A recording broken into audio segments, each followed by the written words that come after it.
Hey guys, Quiv the Lazy Geek here and welcome back to the channel.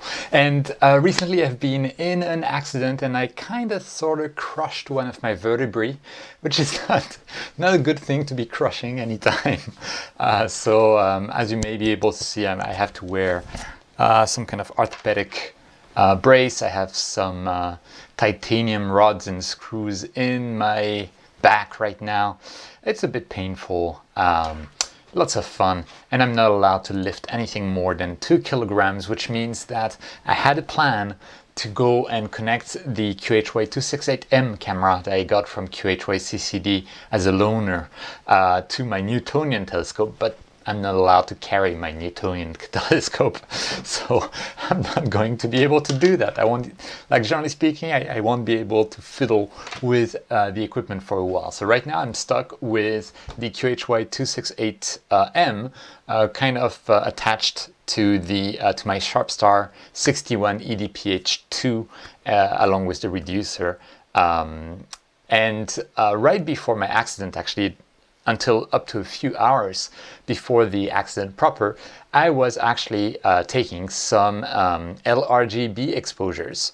And I was targeting a target that I always thought would be a waste of time from here in Tokyo. And I still think it's likely a waste of time, and we'll be discovering that together. It's Markarian's chain and centering on M Messier 86.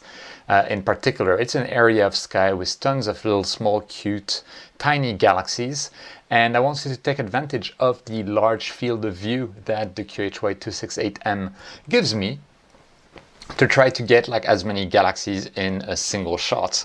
I've done something similar in the past from a darker zone, from like a Bortle 4 type of zone using a 135mm lens.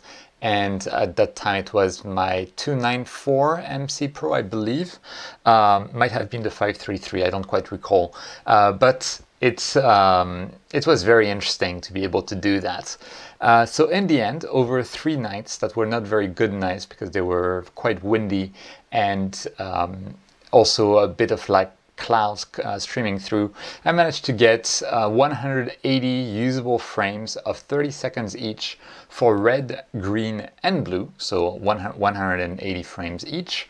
And I also got 411 frames, 30 seconds each, of luminance. My subframe exposure time, 30 seconds, is actually a bit too long. Actually far too long for my level of light pollution, but with the good dynamic range of that sensor, I didn't think I would be like saturating anything too much. So I kind of took a bet on that. I didn't want to end up with too many exposures. Right now it gave me almost 1,000 exposures, and obviously that takes a bit of time to align and to stack. To stack those exposures, I just performed a standard weighted batch pre-processing.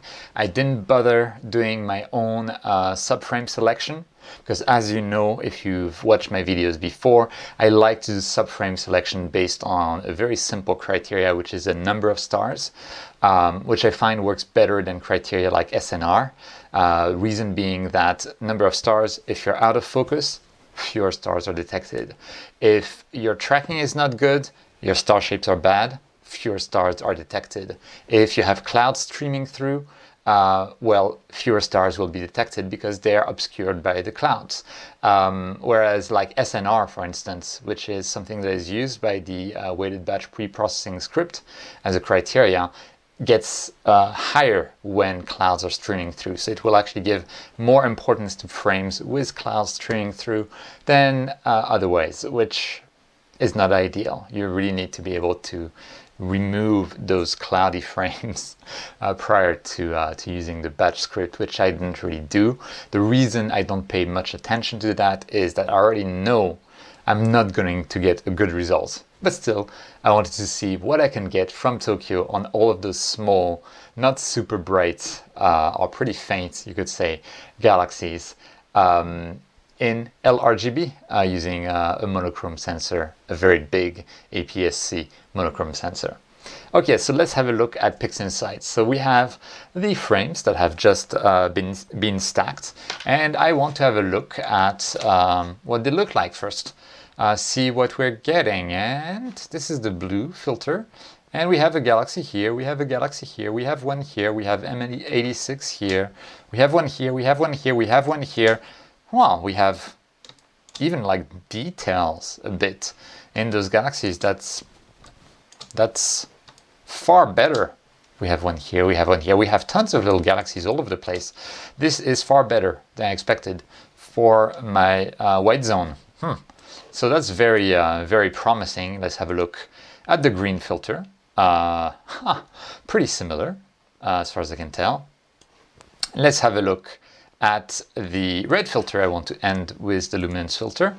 Red filter is a little bit less groovy. We can see that my flats didn't properly correct this, and I think, and then there's this very like artifact there, and I think I know what the origin of that is.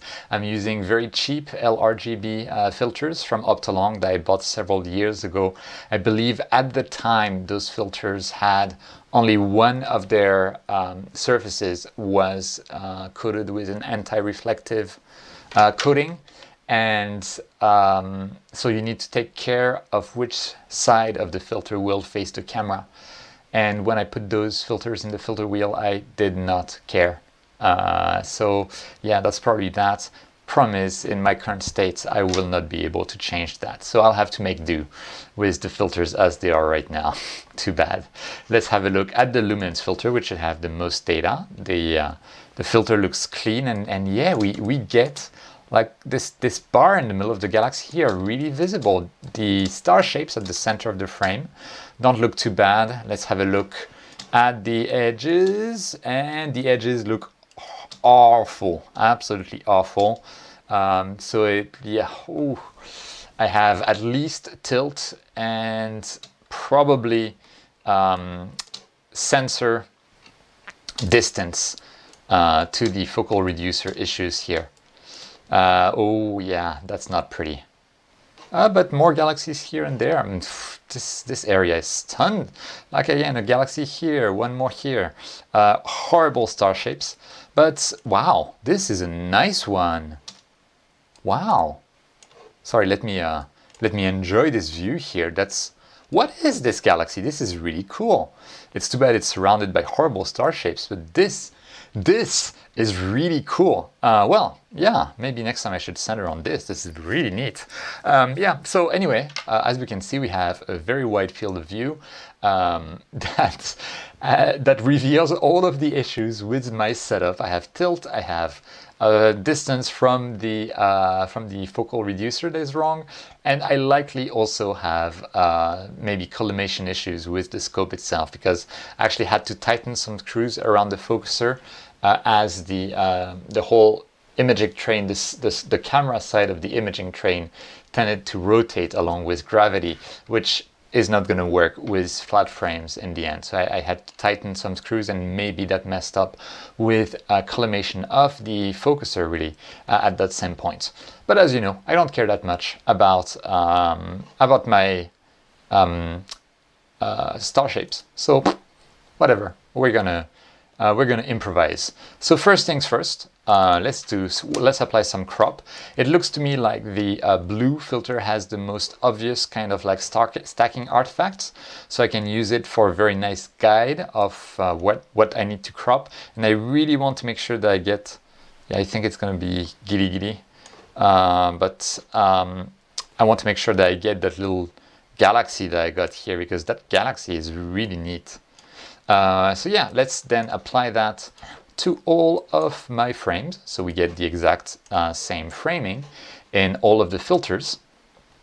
And then I want to do some background extraction, because here we look at the blue filter, we very clearly have gradient that's kind of like going brighter into the corners.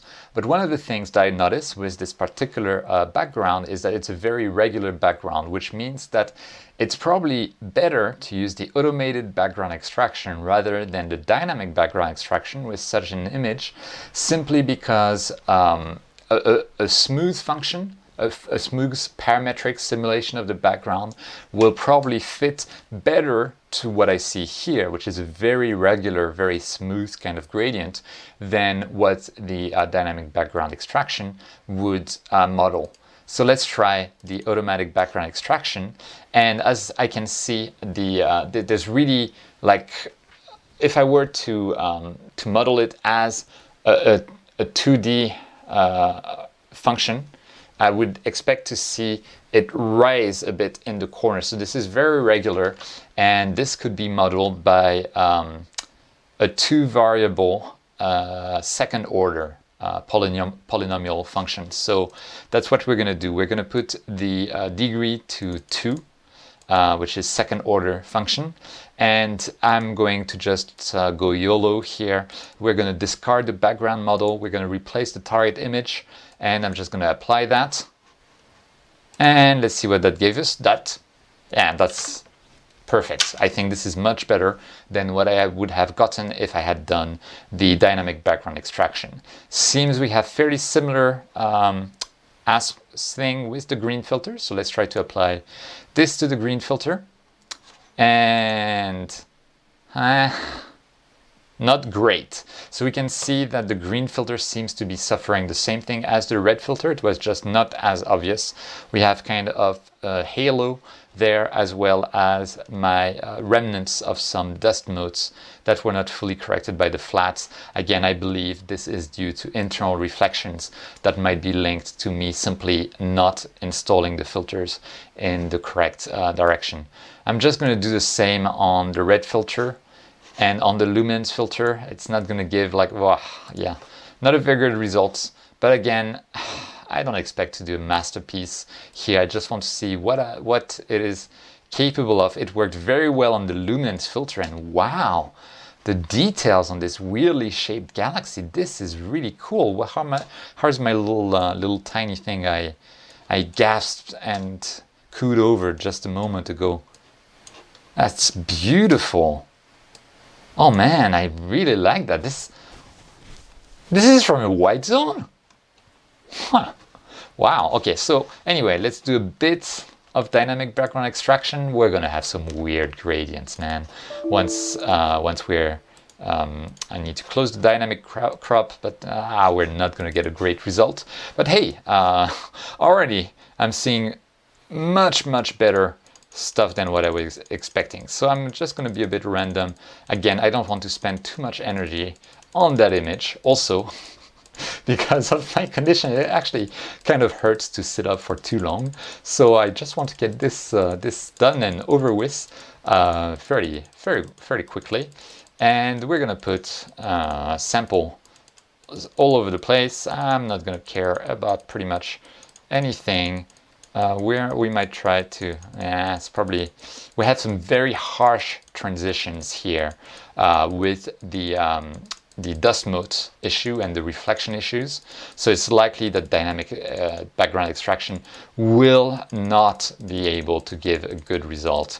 So you can see I have some of the samples that have turned dark here, which means that I will just increase the tolerance. I'm just going to go 1.5. Normally I'd put the lowest tolerance that I can get while still making those kind of not red anymore.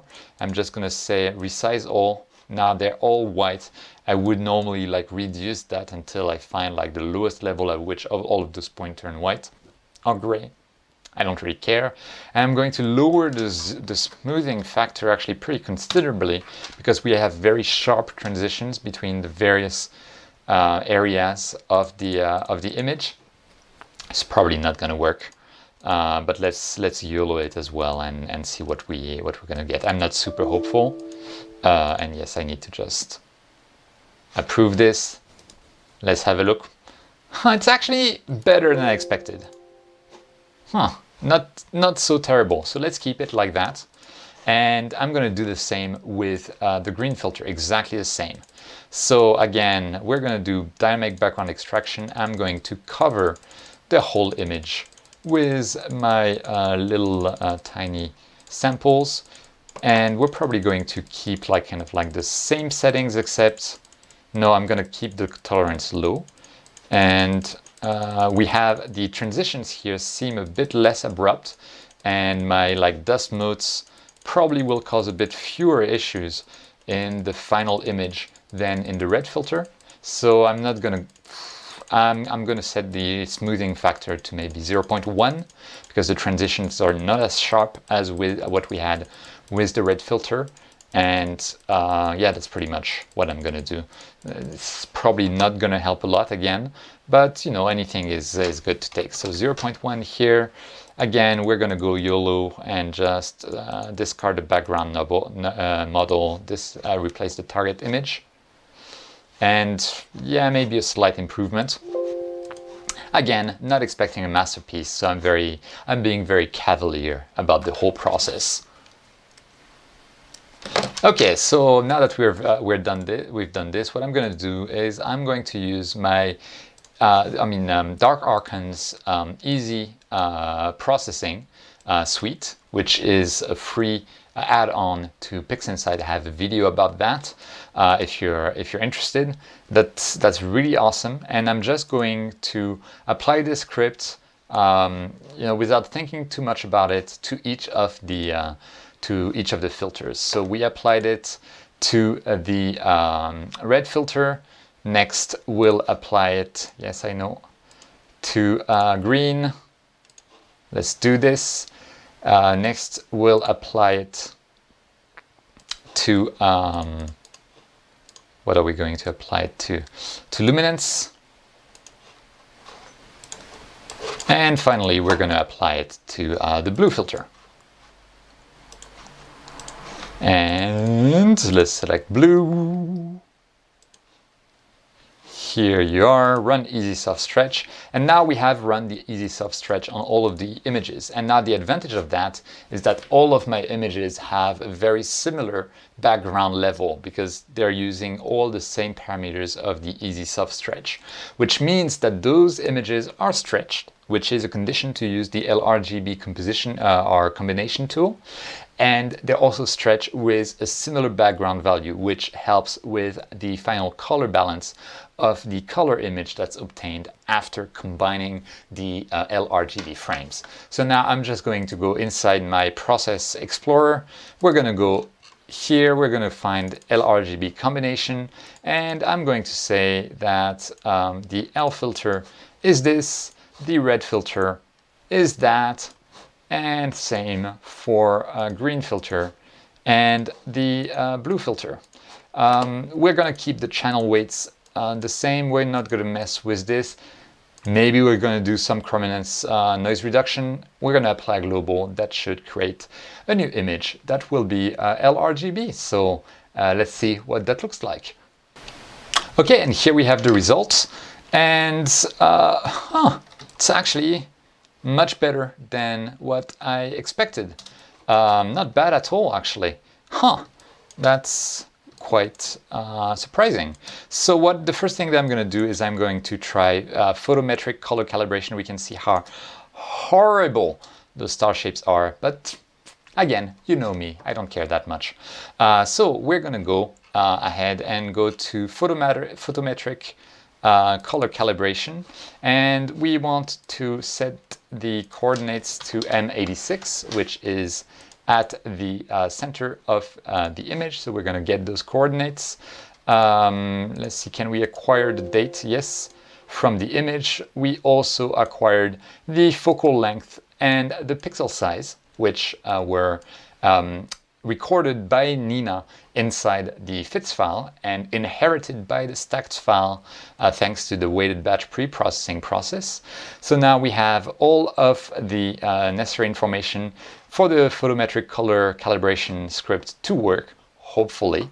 And let's see, if it doesn't work, I'll have to go with the standards. No database files have been selected. I'll have to go with the standard calibration script. So let's see if it does work. And unfortunately, it doesn't seem to be working. Insufficient photometric data, got 0 samples. Well, that's a bit unexpected and a bit sad. Well, So yeah, let's go to a normal color calibration. I don't think we're gonna get super good results, but you know, let's try. I'm gonna set my parameters to be lower limit 0.2. For the background, we'll have also 0.2. We're gonna do structure detection. We're gonna choose a region of interest. No, we're not. We're just gonna try to apply it, see if we get any good results. We don't really. It's not great color. Ah man, too bad. But still pretty neat. And we have all of those little galaxies there all over the place, which I think is really cool. Now it would be nice, like really nice, if I was able to get the photometric color calibration to work. I would get better colors. And you know, next steps normally would be for me to kind of create a mask to keep the galaxies and the stars, and then desaturate the background so that the background kind of like hues there that we see are different. But I know I'm not getting a good image. So what I'm going to do is that I'm going to call it a day for now. If I find good ways of processing this image in a satisfactory manner, I'll add a new video. But for now, I think I'm very satisfied seeing all of those galaxies captured from freaking Tokyo, and they have details in them. And that's we see a spiral there. That's, I don't know, it's insane, those little two cute galaxies here. Like, they're all over the place. And here's one more, here's one more. Here's my lovely, my beloved galaxy here. This is so cool. So anyway, that was pretty much it for the video. Sorry, it's simply a little boring kind of processing video looking at what we can get from Tokyo on a difficult target like Markarian's chain. So I'm gonna try to see if I can get my photometric color calibration to work. I don't know why it doesn't, but if I can, I'll make a video about that. And with that, thank you so much for watching. If you like astrophotography, astronomy in general, feel free to go down below, leave a comment, like the video, subscribe, click that notification bell, etc., etc. And you know, as always, whenever you can, don't forget to look up at the stars, and I'll see you next time.